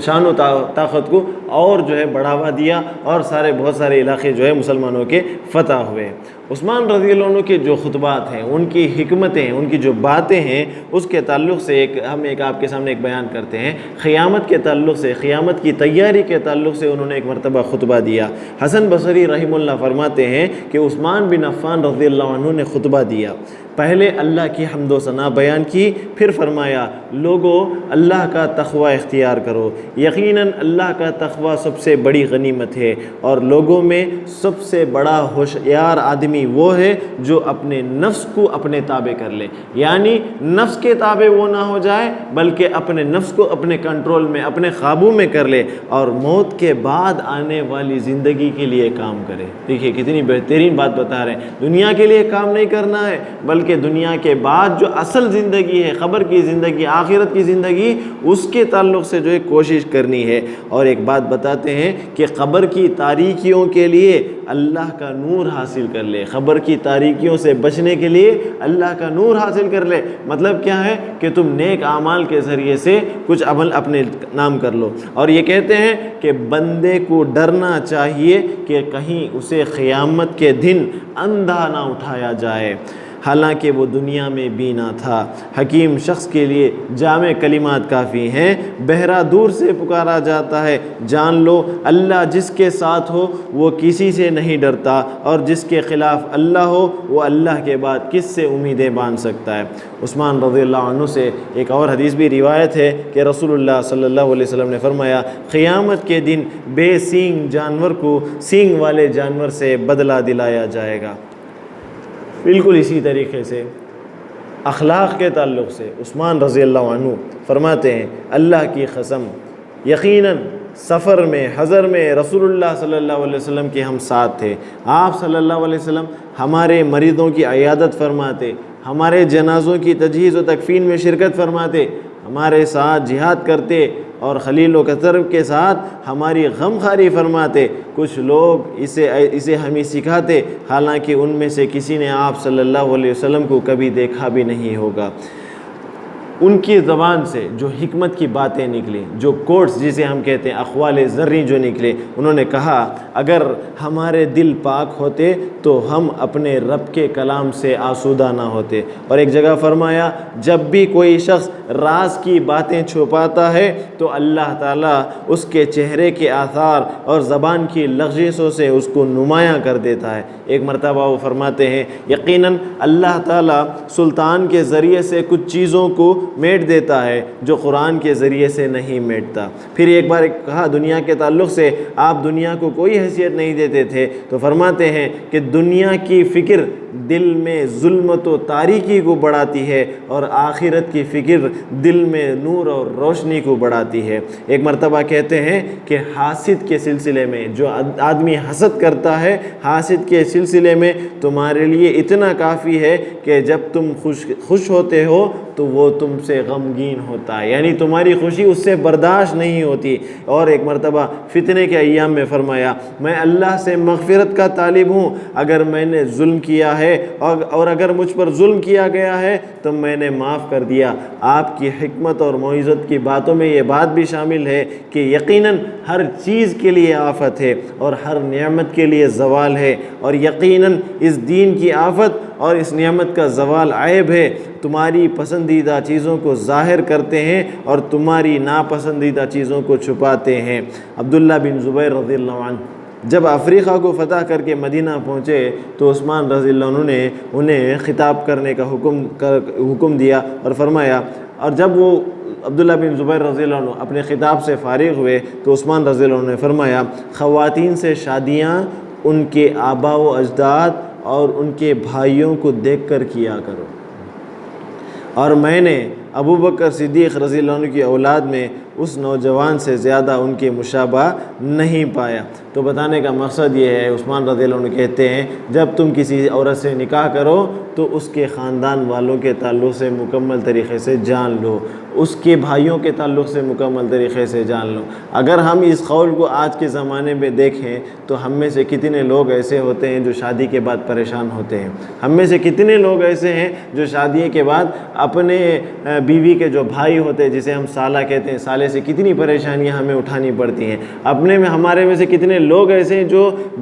پہلی مرتبہ رشتے کے تعلق سے جانتے نہیں، دیکھتے نہیں، ایسے ہی رشتہ کر لیتے ہیں مال کی دولت میں یا جو ہے دنیا کی ہوس میں، تو بعد میں جو ہے پچھتانا پڑتا ہے۔ لیکن دیکھیے جب ہم ایک نیک عورت کا انتخاب کرتے ہیں، جو ایک نیک گھرانے کا انتخاب کرتے ہیں تو اس کا اثر ہماری ہونے والی اولاد پر پڑتا ہے۔ یاد رکھیں یہ بات ہمیشہ کے لیے اپنے دلوں میں محفوظ کر لیں کہ جب بھی ہم اپنے بچوں کے لیے یا خود کے لیے ہم نکاح کے لیے ایک عورت کو تلاش کرتے ہیں، نکاح کرتے ہیں، تو اللہ کے رسول نے جیسا کہا فاصبر بذات الدین تربت یداک، تمہارے ہاتھ خاک آلودہ ہوں، تم دینداری کو اختیار کرو۔ یہاں دینداری اگر کوئی اختیار کرتا ہے تو اللہ تعالیٰ اسے مال سے نواز دیتا ہے، اسے خوبصورتی سے نواز دیتا ہے، اسے اچھے گھرانے سے نواز دیتا ہے۔ لیکن آج ہم نے اپنی شادیوں کو بزنس بنا لیا۔ آج ہم شادیاں، اس دور میں کیا ہوتا تھا کہ شادی اس کا نام کیا تھا کہ دونوں خاندان کا، دو الگ الگ خاندان کا آپس میں ملنا، لیکن آج کیا ہو گیا، شادی جو ہے بزنس بن چکی ہے، لیوا دیوی اتنی زیادہ ہو چکی ہے، شادی جو ہے اس کا جو اصل مقصد وہ ختم ہو چکا ہے، اس کے جگہ جو ہے بزنس نے لے لیے، تمہیں کتنا دیتے ہمیں کتنا دیتے۔ آج اس طریقے سے جو شادیاں ہو رہی ہیں، یہ شادیاں اس کا انجام کیا ہو رہا ہے، طلاق ہو رہے ہیں، خلا ہو رہے ہیں۔ اور ایک بات یاد رکھیں، اللہ کے رسول نے کہا نکاح سب سے بابرکت وہ ہے جس میں خرچہ بہت کم ہے، سب سے آسان نکاح وہ ہے جس میں خرچہ کم ہے۔ لیکن اگر ہم دیکھتے ہیں آج کے دور میں ہم اپنی ایک شادی پہ اتنا خرچ کرتے ہیں، لیکن اللہ نہ کرے افسوس کے ساتھ کہنا پڑتا ہے کہ 3 مہینے یا 4 مہینے کے اندر خلا اور طلاق کی نوبت آ جاتی ہے۔ لوگوں میں محبت ختم ہو گئی، اور جو لوگ نکاح میں شامل ہوتے ہیں اللہ ماشاءاللہ سوائے چند کے دل سے دعا نہیں دیتے، بارک اللہ لک و بارک علیک و جمع بینکما فی خیر، کتنے لوگ اپنے دل سے دعا دیتے ہیں۔ وہاں اکثر جو لوگ آتے ہیں کھانے کے لیے آتے ہیں، نعوذ باللہ من ذالک۔ کھانا دوسری چیز ہے، سب سے اصل مقصد ہے کہ جو 2 جوڑے نئے جمے ہیں ان کے خیر ان کے جو ہے حق میں خیر کی دعا کی جائے، ان کے حق میں برکت کی دعا کی جائے، یہ اصل چیز ہے۔ اور اس پر ظریفی دیکھیے ہماری کیسی ہے، ہمارا ظرف اتنا برا ہو چکا ہے، ہمارا کلچر، ہماری تہذیب اتنی بری ہو چکی ہے کہ ہم وہاں شادی میں جاتے ہیں، کھاتے ہیں، سب کرتے ہیں، لیکن باہر آ کر کہتے ہیں کیا دعوت ڈالے کی برابری نہیں تھی بھائی۔ اگر اس میں تھوڑی بہت کمی ہو جائے تو ساری دنیا میں اس کی بدنامی کرتے ہیں۔ آپ کو کھانے کے لیے نہیں بلایا گیا تھا وہاں، آپ کو ان کے حق میں دعا دینے کے لیے بلایا گیا۔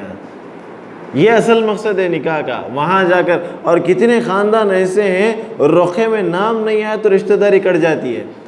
اور میں نے ایک اخبار کی سرخی دیکھی، بہت دنوں تک میں نے اسے اپنے پاس محفوظ بھی کیا تھا۔ اس میں دیکھتا ہوں کہ ہمارے پڑوسی صوبے کرناٹک میں ولیمہ کینسل ہو گیا،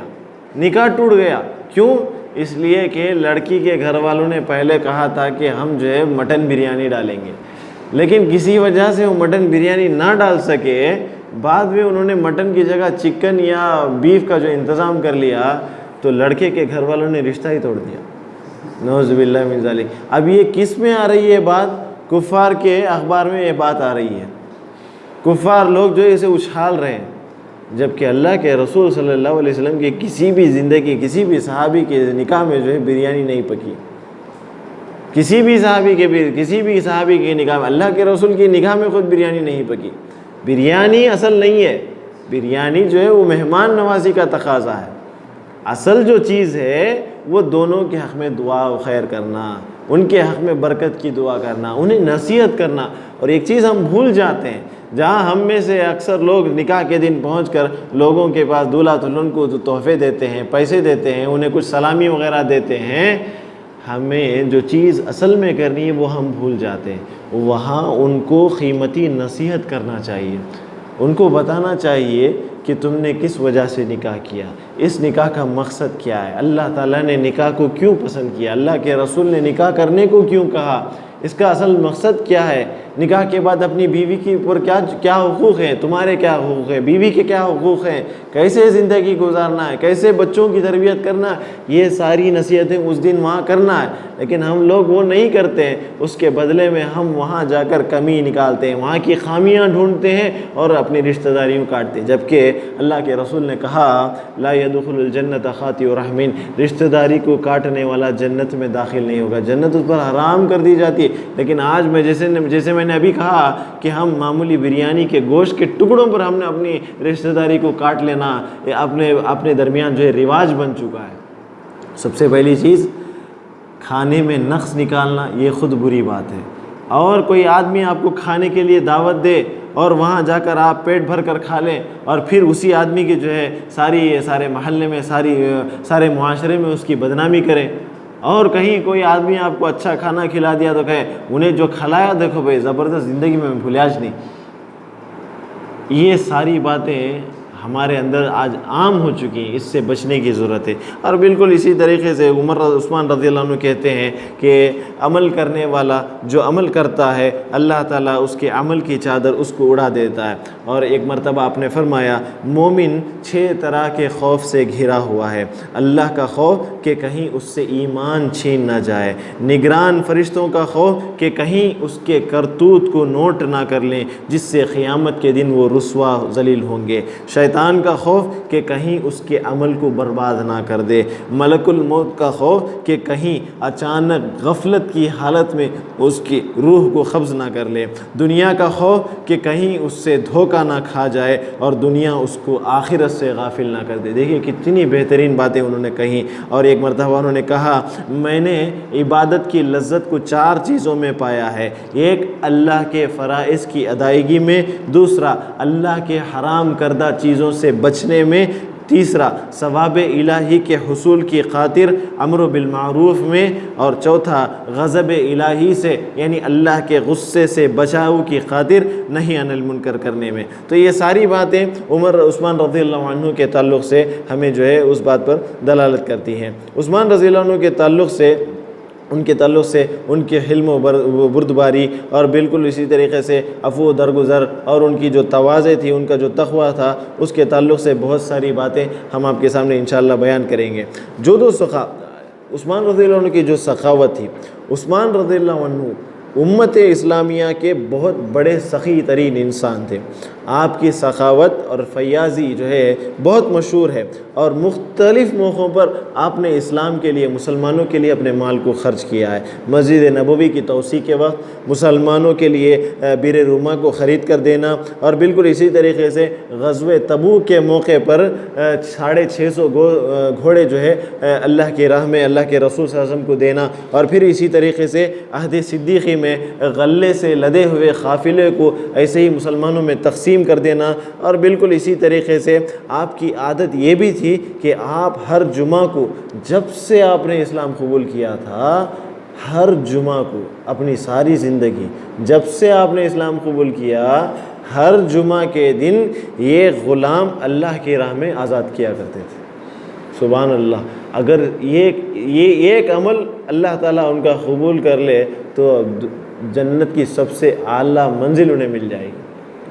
یہ غلام ہر جمعہ اپنی ساری زندگی، معمولی چیز نہیں ہے، بہت بڑے فضیلت کا کام ہے۔ اور بالکل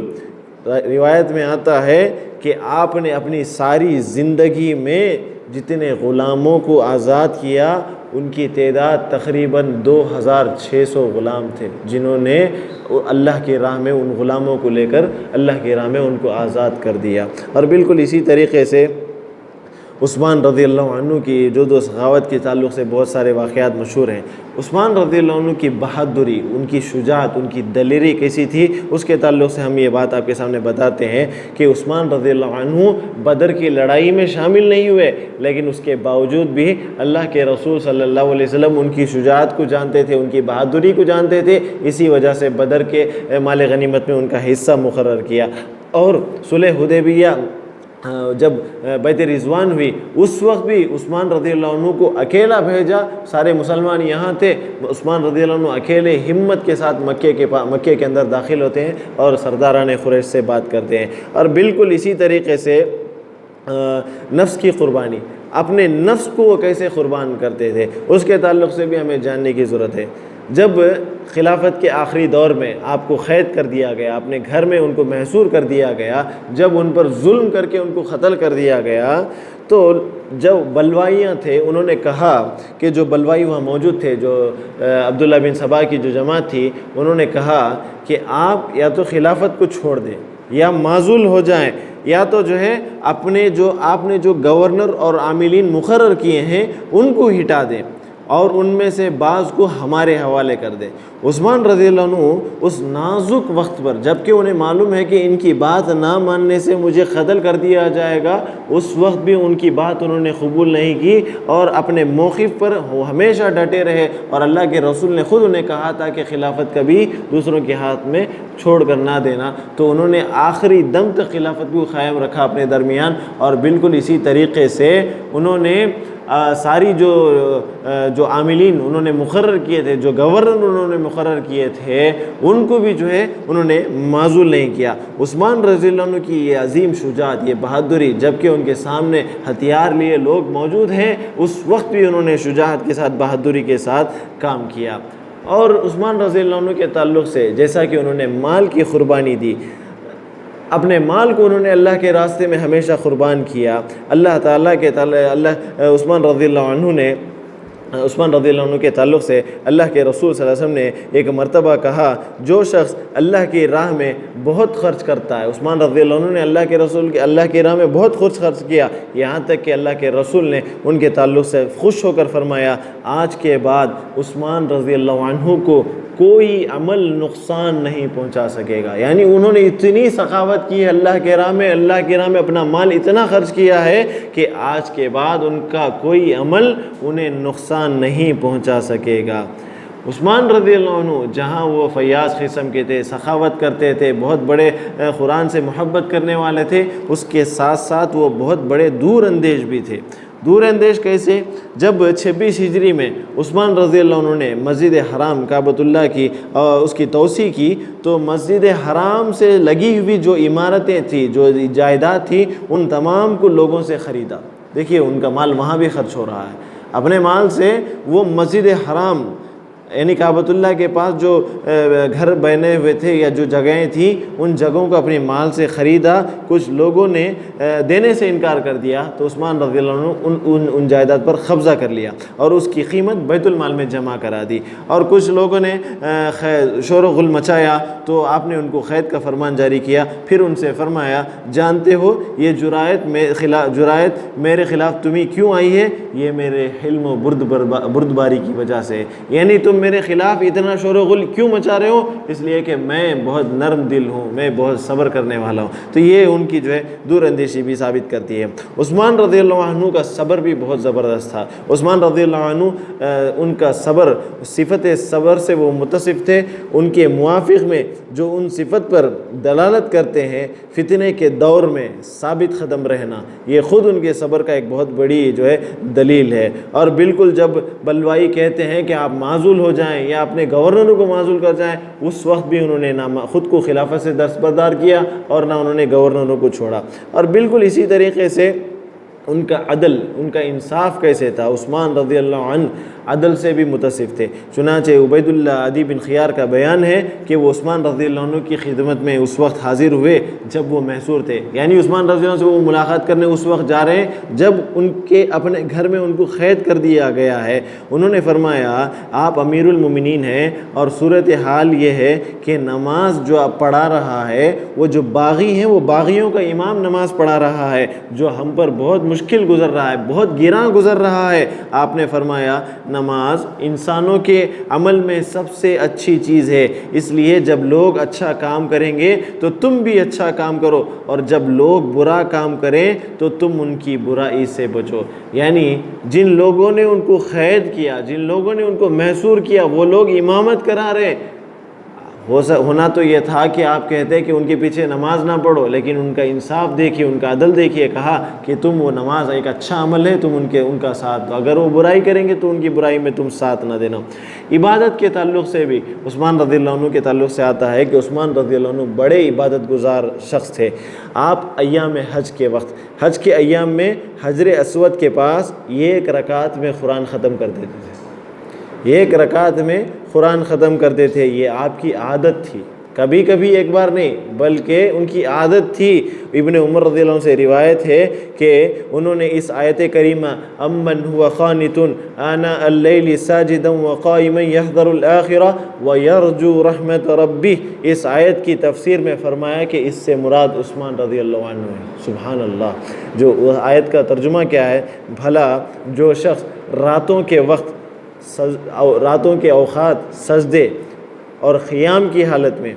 عبادت میں گزارتا ہو اور آخرت سے ڈرتا ہو اور اپنے رب کی رحمت کی امید رکھتا ہو، یہ آیت جو ہے عثمان رضی اللہ عنہ کے تعلق سے نازل ہوئی۔ اور ابن عباس رضی اللہ عنہ نے اس آیت کے کریمہ کے جس میں اللہ تعالیٰ نے سورہ نحل میں فرمایا هل يستوي هو ومن يأمر بالعدل وهو على صراط مستقیم، کیا یہ اور وہ جو عدل کا حکم دیتا ہے وہ بھی سیدھی راہ پر ہے، یہ برابر ہو سکتے ہیں؟ اس کی تفسیر میں فرماتے ہیں کہ اس سے مقصود عثمان رضی اللہ عنہ ہے۔ اور آپ کا معمول تھا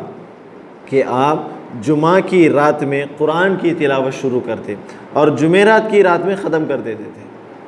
جمعہ کی رات میں، آج جمعہ کی رات میں قرآن کی تلاوت شروع کرتے، اگلی جمعرات تک پورا قرآن جو ہے ختم فرما دیتے، اور آپ برابر نفلی روزے رکھا کرتے تھے اور رات کے ابتدائی حصے میں سو جاتے، رات کے پہلے حصے میں سو جاتے اور باقی رات قیام میں گزارتے تھے، یعنی درمیانی حصہ اور آخری حصہ جو ہے اکثر ان کا عبادتوں میں گزرتا۔ اللہ کا ڈر، خوف الہی اور اپنے محاسبہ، اپنے نفس کا محاسبہ کیسے رویا کرتے تھے، اس کے تعلق سے ایک چیز یہ ہے کہ انہوں نے ایک مرتبہ کہا اگر میں جنت اور جہنم کے درمیان میں کھڑا ہوا ہوں اور مجھے اس کا علم نہ ہو کہ دونوں میں سے کس کی طرف مجھے حکم دیا جائے گا تو اپنے انجام کو جاننے سے قبل میری تمنا یہ ہوگی کہ میں راکھ کا ڈھیر بن جاؤں، یعنی اللہ تعالیٰ مجھے جلا کر ختم کر دے اس سے پہلے کہ میں جہنم میں جاؤں، یعنی اس سے پہلے کہ مجھے معلوم ہو کہ اللہ تعالیٰ مجھے جنت میں بھیجے گا یا جہنم میں، اس سے پہلے اللہ تعالیٰ مجھے ختم کر دے، یعنی وہ اتنا ڈرتے تھے اللہ تعالیٰ کی جہنم سے۔ ایک مرتبہ خبر کی تعلق سے جیسا کہ ہم نے ابھی بیان کیا، آپ جب آخرت کو یاد کرتے اور انشقاق خبر اور حساب و کتاب کے لیے وہاں سے نکلنے کا تصور کرتے تو آپ پر کپ کپی طاری ہو جاتی، آپ ٹھٹرنے لگتے اور آنسو جاری ہو جاتے۔ چنانچہ آپ کے یہ غلام ہانی رحمہ اللہ سے روایت ہے کہ عثمان رضی اللہ عنہ خبر کے پاس کھڑے ہوتے تو اس قدر روتے کہ داڑھی تر ہو جاتی، اور جب آپ سے کہا جاتا کہ جنت و جہنم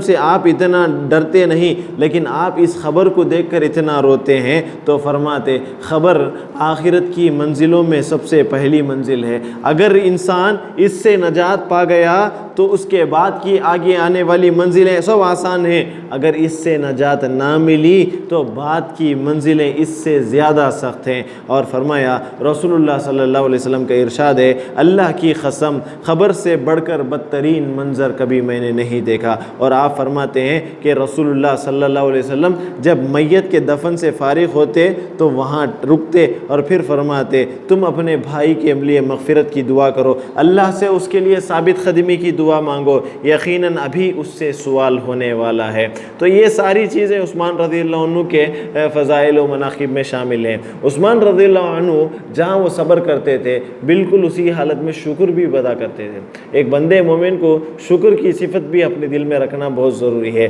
عثمان رضی اللہ عنہ ہمیشہ اللہ تعالیٰ کا شکر ادا کرتے۔ ان کے تعلق سے ایک واقعہ ہے کہ ایک دن آپ کو خبر دی گئی کہ کچھ لوگ جو ہے غلط کام میں لگے ہیں، آپ رضی اللہ عنہ ان کو دیکھنے کے لیے وہاں گئے، ان کو ڈانٹنے کے لیے، لیکن وہاں پہنچنے سے قبل وہ لوگ جو ہے وہاں سے بھاگ چکے تھے۔ عثمان رضی اللہ عنہ نے اس بات پر اللہ کا شکر ادا کرتے ہوئے کہا کہ آپ کے ہاتھوں کوئی مسلم ذلیل نہیں ہوا، پھر یہ غلام آزاد کر دیا۔ ایک واقعہ ہوا تو غلام آزاد کر دیا، ان کی یہ عادت تھی جب بھی موقع ملتا غلام آزاد کرنا۔ اور شہادت کے تعلق سے بھی یہ واقعہ آتا ہے کہ ان کی شہادت کے دن تقریباً انہوں نے 17 یا 13 غلام جو ان کے پاس تھے ان کو ایک ہی دن میں آزاد کر دیا، جتنے غلام تھے پوروں کو آزاد کر دیا۔ اور لوگوں کی جو خبر گیری کرتے، یہ خلیفہ ہونا بڑی بات نہیں، لوگوں کی خبر گیری کرنا اصل چیز تھی۔ تو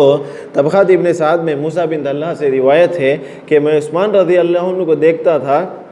کہ آپ جمعہ کے دن 2 زرد جوڑے پہنے ہوئے تشریف لاتے، ممبر پر بیٹھتے، مؤذن اذان دیتا، پھر آپ بیان کرتے، لوگوں سے، مسافرین، سفر سے واپس آنے والے اور مریضوں کے احوال سے آپ جو ہے ان سے پوچھتے کہ آپ کیسے ہو، کس حال میں ہو، کیسے آپ کا سفر گزر، یعنی یہ لوگوں کے تعلق سے وہ جانتے۔ اور رعایا جو ان کے ماتحت تھی ان کے امور کا خیال رکھتے، ضرورت مندوں کی ضرورت کو پوری کرتے۔ نو مولود جو نئے بچے پیدا ہوتے ہیں بیت المال سے آپ ان کا وظیفہ مقرر کرتے۔ عروہ بن زبیر رضی اللہ عنہ کی روایت یہ ہے کہ میں نے عثمان رضی اللہ عنہ کا دور خلافت پایا ہے، آپ کے دور خلافت میں کوئی مسلمان ایسا نہیں تھا کہ جس کو جو ہے بیت المال سے وظیفہ نہ ملتا ہو، یعنی ہر مسلمان کو بیت المال سے وہاں وظیفہ ملا کرتا تھا۔ اور بالکل اسی طریقے سے عثمان رضی اللہ عنہ کی عادت یہ بھی تھی کہ جو لوگ بہت زیادہ دانش مند تھے ان سے آپ جو ہے بار بار جو ہے استفادہ حاصل کرتے، مشورہ لیتے رہتے تھے۔ یہ چند آپ کے اوصاف ہیں جو ہم نے آپ کے سامنے بیان کیے ہیں۔ عثمان رضی اللہ عنہ بالکل اسی طریقے سے تقریباً تمام ساری دنیا پر اسلام پھیلانے کے بعد یہاں تک کہ ان کے دور حکومت میں جیسا کہ میں نے کل بھی کہا تھا کہ عمر رضی اللہ عنہ کے دور خلافت میں ہندوستان تک اسلام پہنچ چکا تھا، بالکل عثمان رضی اللہ عنہ کے دور میں یہ جو ہے خلافت جو ہے اور زیادہ جو ہے ہندوستان تک اور بہت زیادہ دور تک جو ہے پہنچ چکا تھا اسلام۔ تو اس کے باوجود بھی جو ہے وہ ہمیشہ اس میں خلافت کی اور مسلمانوں کی جو رغبہ تھا اس کو بڑھانے کے لیے جو ہے ہمیشہ وہ فکر مند رہتے تھے اور ہمیشہ کوشش کرتے رہتے تھے کہ کسی طریقے سے ساری دنیا میں اسلام کو جو ہے پھیلا دیا جائے۔ بہرحال عثمان رضی اللہ عنہ ایک بہت بڑے صحابی ہیں، بہت بڑے جلیل القدر بدری صحابی ہیں، ان کی بہت ساری خدمات ہیں اسلام کے لیے، انہوں نے اپنی جان کو، اپنے مال کو، اپنے نفس کو ہر طریقے سے انہوں نے اسلام کی راہ میں لگایا ہے۔ آخر میں ہم عثمان رضی اللہ عنہ کی شہادت کا ایک مختصر تا تذکرہ آپ کے سامنے کریں گے۔ جب بلوائیان مصر نے مدینہ میں دوبارہ واپس آ کر لوگوں کو خط لکھا اور عثمان رضی اللہ عنہ کو بتایا کہ عثمان رضی اللہ عنہ نے یہ خط لکھا، جبکہ وہ خط جھوٹا تھا، تو خلیفہ نے یعنی عثمان رضی اللہ عنہ نے اس خط سے اپنی لا علمی کا اظہار کیا۔ تو وہاں جو بلوائی تھے، وہ بلوائیوں کا جو ہیڈ تھا، اس نے کہا کہ اپنے اس قول اور حلف میں جھوٹے ہو تب بھی اور سچے ہو تب بھی تمہارا خلیفہ رکھنا کسی طرح جائز نہیں۔ یعنی عثمان رضی اللہ عنہ سے کہتا ہے کہ تم ہمیشہ جھوٹ بولتے ہو، تمہارا خلیفہ رہنا جائز نہیں۔ اگر تم جھوٹ بول رہے ہو تو تمہارے لیے نعوذ باللہ جھوٹے مسلمانوں کا خلیفہ ہونا جائز نہیں، اور اگر سچے ہو تو ایسے ضعیف خلیفہ کو جس کی اجازت و اطلاع کے بغیر جو جس کا جی چاہے حکم لکھ کر بھیج دے، خلیفہ نہیں رہنا چاہیے۔ اور اس نے عثمان رضی اللہ عنہ سے یہ بھی کہا تھا کہ تم خلافت کو چھوڑ دیں، لیکن عثمان رضی اللہ عنہ نے کہا یہ اس کرتے کو یعنی اس خلافت کو اللہ تعالیٰ نے مجھے دیا ہے، اللہ کے رسول صلی اللہ علیہ وسلم نے کہا ہے کہ میں اس کو نہیں اتاروں گا، یعنی اس خلافت کے منصب کو نہیں چھوڑوں گا، خود سے نہیں چھوڑوں گا۔ تو بلوائیوں نے کیا کیا، ان کو ان کے گھر میں قید کر کے ان کے گھر کا محاصرہ کر لیا، ان کے گھر کا گھیراؤ کر لیا، اور بعد میں جو ہے جب محاصرہ سخت ہو گیا تو ان کو پینے کا پانی بھی بند کر دیا گیا۔ اپنی ساری زندگی میں دیکھیے، جب انہوں نے مسلمانوں کے لیے بیر روما کو لے کر اللہ کی راہ میں وقف کر دیا گیا، ویسے آدمی کو مرنے کے وقت جو ہے پانی بند کر رہے ہیں۔ کتنی سفاق قوم تھی یہ، نعوذ باللہ من ذالک۔ تو سختی شروع کر دی گئی، پانی بند کر دیا گیا۔ پانی کی نایابی کی تکلیف سے اذیت ہوئی تو سیدنا عثمان رضی اللہ عنہ سبحان اللہ اپنے مکان کی چھت پر چڑھے اور اپنے حقوق جتائے اور سابق الایمان ہونے کا اثر بھی یاد دلایا۔ وہاں جو لوگ ان کے گھر کا محاصرہ کھڑے ہوئے تھے، تو عثمان رضی اللہ عنہ جب پانی کی تکلیف بہت زیادہ ہو گئی تو اپنے گھر کی چھت پر کھڑ کر انہوں نے خطبہ دیا، اور اس میں کہا کہ میں نے اسلام کی خاطر اتنی قربانی دیا ہوں، میں سابقون الاولون میں سے ہوں، تم مجھے میرا پانی بند کر رہے ہو۔ تو وہاں جو لوگ کھڑے تھے ان کو جو ہے ان میں سے کچھ لوگوں پر ان کی خطبے کا اثر ہوا، تو اس میں سے کچھ لوگوں نے کہا کہ بھائی اب محاصرہ بند کر دو، انہیں جو ہے پانی دے دو۔ لیکن وہاں کے کچھ لوگ تھے، اس میں سے ایک آدمی تھا مالک بن اشتر، وہ آ گیا اور کہا اس کی باتوں میں نہ ہو، اور اس نے لوگوں کو ورغلایا، تو لوگوں نے کہا کہ اس کی باتوں میں آ کر اسے پانی مت دینا، پانی کو پھر سے روک دیا اس نے۔ تو بالکل اسی طریقے سے بلوائیوں کو جب یقین ہو گیا کہ اگر مسلمان جو باہر ملکوں میں ہیں، اگر وہ اسلام کی عثمان رضی اللہ عنہ کی مدد کے لیے مدینہ آ جائیں گے تو ہمارے لیے بہت مصیبت ہو جائے گی، تو انہوں نے ان کے سرداروں نے سیدنا عثمان رضی اللہ عنہ کو شہید کرنے کا مکمل ارادہ کر لیا، کیونکہ یہ خلیفہ کو محصور کر کے بہت دن نہیں رکھ سکتے تھے۔ تو انہوں نے وہاں اس وقت جو بڑے بڑے صحابہ تھے، عثمان رضی اللہ عنہ سے انہوں نے مشورہ کیا تھا کہ آپ ہمیں حکم دیں کہ آپ جو ہے ان کو جو ہے ہم لوگ جو ہے ختم کر سکتے ہیں، لیکن عثمان رضی اللہ عنہ نے صحابہ کو اجازت نہیں دی۔ کیوں؟ اس لیے کہ جن لوگوں نے محاصرہ کیا تھا عثمان رضی اللہ عنہ کے گھر کا، وہ سارے مسلمان تھے، تو اس لیے جو ہے عثمان رضی اللہ عنہ مسلمانوں کے خلاف اپنی تلوار کو جو ہے چلانا مناسب نہیں سمجھتے تھے، تو اس وجہ سے عثمان رضی اللہ عنہ نے اجازت نہیں دی۔ لیکن جب بلوائیوں کو یقین ہو گیا کہ مدینے کے جو مسلمان ہیں وہ تو ان کی ہماری خلاف نہیں آئے، لیکن ہو سکتا ہے کہ جو دور مسلمان ہیں دوسرے ملکوں میں، اگر وہ آ جائیں گے تو عثمان رضی اللہ عنہ کو سپورٹ مل جائے گی اور ہم پھنس جائیں گے، تو انہوں نے سوچا کہ اسے زیادہ دیر نہیں کرنا چاہیے، بالکل ابھی ان کو ختم کر دینا چاہیے۔ تو انہی دنوں میں عائشہ رضی اللہ عنہ نے حج کا ارادہ کیا اور اپنے بھائی سیدنا محمد بن ابی بکر رضی اللہ عنہ کو بلوایا کہ وہ ہمارے ساتھ چلیں۔ تو محمد بن ابی بکر جو کہ ابو بکر رضی اللہ عنہ کے بیٹے تھے اور عائشہ رضی اللہ عنہ کے بھائی تھے، انہوں نے جانے سے صاف انکار کر دیا، کیونکہ وہ بھی بلوائیوں کے ساتھ شامل ہو چکے تھے، وہ ان لوگوں میں شامل تھے جنہوں نے عثمان رضی اللہ عنہ کو قتل کیا تھا۔ تو سیدنا حنظلہ رضی اللہ عنہ کاتب وحی نے کہا کہ تم ام المومنین کے ساتھ نہیں جاتے اور صفحۂ عرب کی پیروی کرتے ہو، تم اپنی بہن ام المومنین کو چھوڑ چکے ہو، امت کی ماں ہے وہ بلا رہی، تم وہاں نہیں جا رہے اور ان بیوقوفوں کے ساتھ اپنے آپ کو شامل کر لیے ہو، یہ تمہاری شان سے بعید ہے۔ اس کے بعد محمد بن ابی بکر نے کوئی جواب نہیں دیا، تو پھر سیدنا حنظلہ رضی اللہ عنہ جو ہے کوفے کی طرف چلے گئے۔ طلحہ رضی اللہ عنہ اور زبیر رضی اللہ عنہ اور دوسرے صحابیوں نے اپنے اپنے دروازے بند کر لیے تھے اور گھروں سے باہر نہیں نکلتے تھے، نہ کسی سے ملتے تھے۔ سیدنا ابن عباس رضی اللہ عنہ اور سیدنا عثمان غنی رضی اللہ عنہ کے دروازے پر موجود رہ کر بلوائیوں کا مقابلہ کیا۔ کون تھے وہاں ان کے بچاؤ کے لیے؟ عباس رضی اللہ عنہ ان کے دروازے پر کھڑے ہوئے تھے اور عثمان غنی رضی اللہ عنہ کا حفاظت کر رہے تھے، لیکن ان کو روکا، لیکن اس کے بعد بھی وہ جو لوگ جو ہے وہ رک نہیں سکے۔ لیکن ایک بعد میں عثمان رضی اللہ عنہ نے عبداللہ بن عباس رضی اللہ عنہ کو امیر حج بنا کر مکے کی طرف بھیج دیا۔ تو بار بار اصرار کر کے ان کو مدینے کی جب مکے کی طرف بھیجا جا رہا تھا تو انہوں نے فرمایا کہ مجھ کو ان بلوائیوں سے جہاد کرنا حج کرنے سے زیادہ محبوب ہے، اس وقت ان لوگوں سے لڑنا میرے لیے زیادہ محبوب ہے کہ میں اللہ کے راستے میں حج کرنا چاہوں۔ بعد میں سیدنا حسن بن علی رضی اللہ عنہ اور سیدنا عبداللہ بن زبیر اور پھر محمد بن طلحہ اور سیدنا سعید بن العاص رضی اللہ عنہ نے دروازہ کھولنے سے بلوائیوں کو روکا اور لڑ کر جو ہے ان کو پیچھے ہٹا دیا۔ لیکن سیدنا عثمان غنی رضی اللہ عنہ نے ان لوگوں کو خصمیں دے کر لڑنے سے روک لیا۔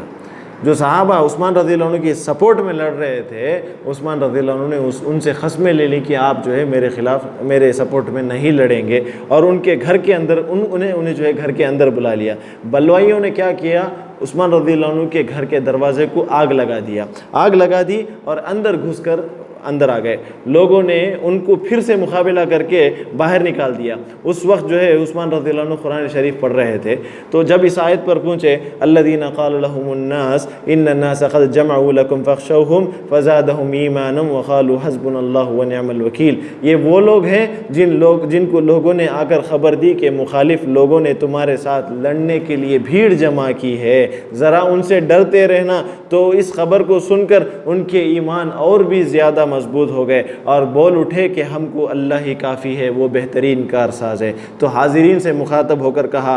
رسول اللہ صلی اللہ، وہاں جو لوگ موجود تھے، جو صحابہ تھے، جو تابعین تھے، ان سے مخاطب ہو کر کہا رسول اللہ صلی اللہ علیہ وسلم نے مجھ سے ایک عہد لیا ہے، ایک وعدہ لیا ہے کہ میں اس عہد پر قائم ہوں، اور تم ہرگز ان لوگوں کا مقابلہ نہ کرنا، ان سے قتال بالکل نہ کرو۔ اور سیدنا حسن بن علی رضی اللہ عنہ کو حکم دیا کہ تم بھی اپنے باپ کے پاس چلے جاؤ۔ حسن رضی اللہ عنہ جو اللہ کے رسول کے نواسے تھے، ان سے کہا کہ تم علی رضی اللہ عنہ کے پاس، اپنے باپ کے پاس چلے جاؤ، لیکن انہوں نے جانا پسند نہیں کیا اور وہ برابر دروازے پر کھڑے ہوئے، وہ جو عثمان رضی اللہ عنہ کو قتل کرنے کے ارادے سے آ رہے تھے ان کو روک رہے تھے۔ مغیرہ بن اخنس یہ حالت دیکھ کر تاب نہ لا سکے اور اپنے چند آدمیوں کو لے کر بلوائیوں کے مقابلے پر آئے اور لڑ کر جو ہے شہید ہو گئے۔ اسی طرح سیدنا ابو ہریرہ رضی اللہ عنہ بھی یہ کہتے ہوئے وَيَا قَوْمِ مَا لِي أَدْعُوهُمْ إِلَى النَّجَاةِ وَتَدْعُونَنِي إِلَى النَّارِ، لوگو مجھے کیا ہوا ہے کہ میں تم کو نجات کی طرف بلاتا ہوں اور تم مجھے آگ کی طرف بلاتے ہیں۔ یہ کہتے ہوئے وہ جو بلوائی تھے ان پر آ کر ٹوٹ پڑے۔ سیدنا عثمان غنی رضی اللہ عنہ کو جب معلوم ہوا تو انہوں نے اصرار کیا اور سیدنا ابو ہریرہ رضی اللہ عنہ کو بھی واپس بلا لیا اور جب لڑائی سے ان کو باز رہنے کا حکم دیا۔ اسی عرصے میں عبداللہ بن سلام رضی اللہ عنہ تشریف لائے، انہوں نے بلوائیوں کو سمجھایا اور فتنے سے باز رکھنا چاہا، لیکن بجائے ان کی نصیحت کا ان پر کچھ اثر ہوتا، وہ سیدنا عبداللہ بن سلام رضی اللہ عنہ سے بھی لڑنے کے لیے تیار ہو گئے۔ سیدنا عثمان غنی رضی اللہ عنہ کے مکان میں جس قدر آدمی تھے، ان میں سے تو کچھ تو کوٹھے پر چڑھے ہوئے تھے اور باغیوں کی کوشش اور نقل و حرکت کے نگران تھے۔ وہاں جو عثمان رضی اللہ عنہ کے گھر میں جو لوگ موجود تھے، کچھ لوگ جو چھت پر چڑھے ہوئے کر لوگ نگرانی کر رہے تھے کہ کون کس طرف سے اندر داخل ہو رہا ہے، کچھ لوگ دروازے پر کھڑے ہوئے تھے اور باہر سے داخل ہونے والے اور گھسنے والے بلوائیوں کو اندر آنے سے روک رہے تھے۔ سیدنا عثمان غنی رضی اللہ عنہ اور ان کی بیوی سیدنا نائلہ رضی اللہ عنہ گھر میں اس وقت موجود تھیں۔ ان کی بیوی نائلہ ان کا نام تھا رضی اللہ عنہ، اس وقت جو ہے وہ موجود تھیں۔ بلوائی کیا کرے، جب دیکھا کہ عثمان رضی اللہ عنہ کے گھر میں ڈائریکٹ سے داخل نہیں ہو سکتے ہیں تو انہوں نے بازو جو پڑوس کا گھر تھا اس گھر سے عثمان رضی اللہ عنہ کے گھر میں داخل ہو کر دیوار کو گرا دیا، عثمان رضی اللہ عنہ پر حملہ کیا، اور سب سے پہلے جنہوں نے حملہ کیا وہ محمد بن ابو بکر رضی اللہ عنہ تھے۔ سیدنا عثمان رضی اللہ عنہ کے قریب پہنچے اور ان کی داڑھی پکڑ کر کہا، اے ناثل یعنی احمق بوڑھے، اعوذ باللہ من ذالک، اللہ تعالیٰ تجھ کو رسوا کرے۔ سیدنا عثمان رضی اللہ عنہ نے کہا، میں ناثل نہیں بلکہ عثمان امیر المؤمنین ہوں۔ محمد بن ابی بکر نے کہا، تجھ کو اس بڑھاپے میں بھی خلافت کی ہوس ہے؟ سیدنا عثمان رضی اللہ عنہ نے کہا کہ تمہارے باپ اگر زندہ ہوتے تو وہ میرے اس بڑھاپے کی قدر کرتے، میری اس داڑھی کو اس طرح نہ پکڑتے۔ محمد بن ابی بکر نے جب یہ سنا تو کچھ شرما گیا اور داڑھی چھوڑ کر واپس چلا گیا۔ اس کے واپس جانے کے بعد بدمعاشوں کا ایک گروہ اسی طرف سے، یعنی جس طرف سے وہ داخل ہوئے تھے، دیوار کود کر اندر آیا، جس میں بلوائیوں کا جو ہیڈ تھا اس کا نام تھا عبد الرحمن بن عدیس۔ وہ جو آیا اس نے کنانہ بن بشر کے آتے ہی سیدنا عثمان رضی اللہ عنہ پر تلوار چلائی۔ ان کی بیوی جو عثمان رضی اللہ عنہ کی بیوی تھی سیدہ نائلہ رضی اللہ عنہ، آگے بڑھ کر جو ہے وہ تلوار کا حملہ روکنے کی کوشش کرتی ہیں، تو تلوار کا حملہ جو ہے ان کی انگلیوں پر ہوتا ہے،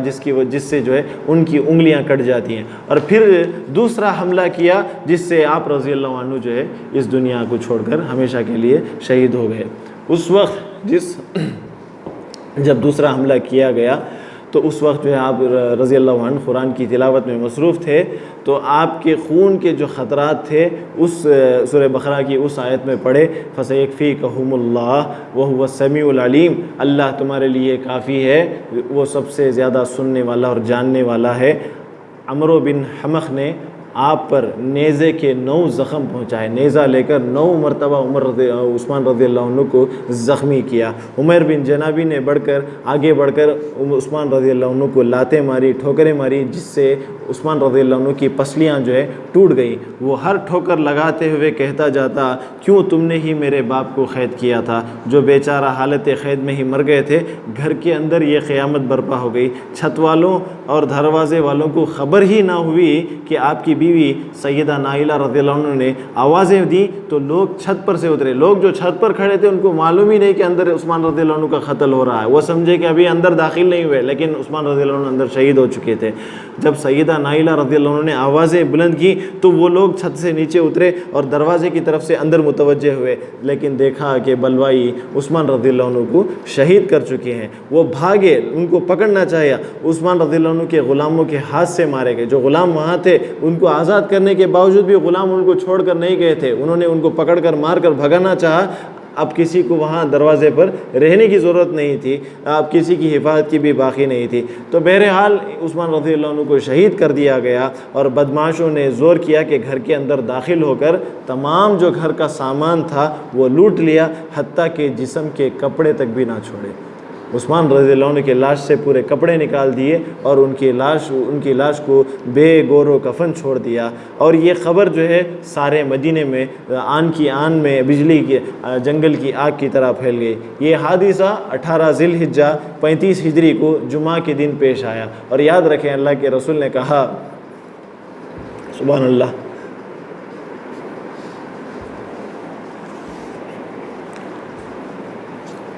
اللہ کے رسول نے کہا، جو آدمی جمعہ کے دن جمعہ کی رات میں انتقال ہوتا ہے،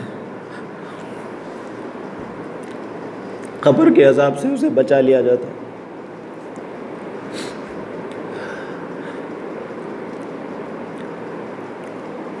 عثمان رضی اللہ عنہ ہمیشہ